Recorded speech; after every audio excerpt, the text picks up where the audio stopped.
鐵杖標搖，霍去病。為國標記，怒馳騁。貢冠祈年，若流星。蹴鞠比賽，只有10幾歲嘅霍去病組成一隊，對戰衛青嘅一隊。漢武帝劉徹擔任守門員。霍去病展現佢嘅機動性同速度，大演武指戲法。劉徹對霍去病大加讚賞。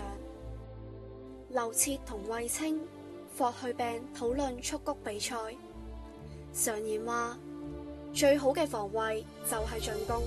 霍去病認為行軍打仗就如落場蹴鞠一樣，必須臨陣隨機應變，不宜固守兵法。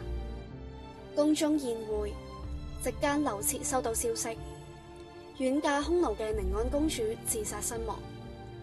和親政策不足以讓匈奴甘願與大漢和平共存。文景之治之後，大漢國力強盛，於是開始計劃主動出擊匈奴。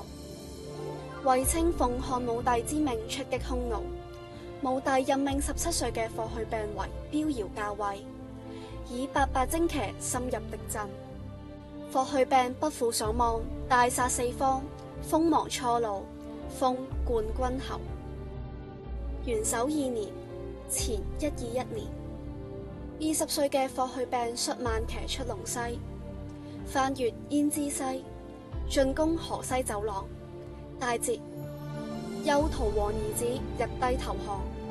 元狩4年，前119年，武帝劉徹發動漠北大戰，霍去病領5萬兵循東路進擊，至蒙古肯德山一帶。霍去病率大軍進行咗封禪典禮，祭天封禮於狼居胥山，祭地禪禮於孤顯山，即史稱封狼居胥。霍去病嘅心臟問題日益嚴重，卻拒絕咗劉徹讓御醫診療嘅好意。劉徹問：去病啊，你就此一病不起？假若匈奴再侵擾我哋，點算好呢？霍去病冇回答，就此仙遊。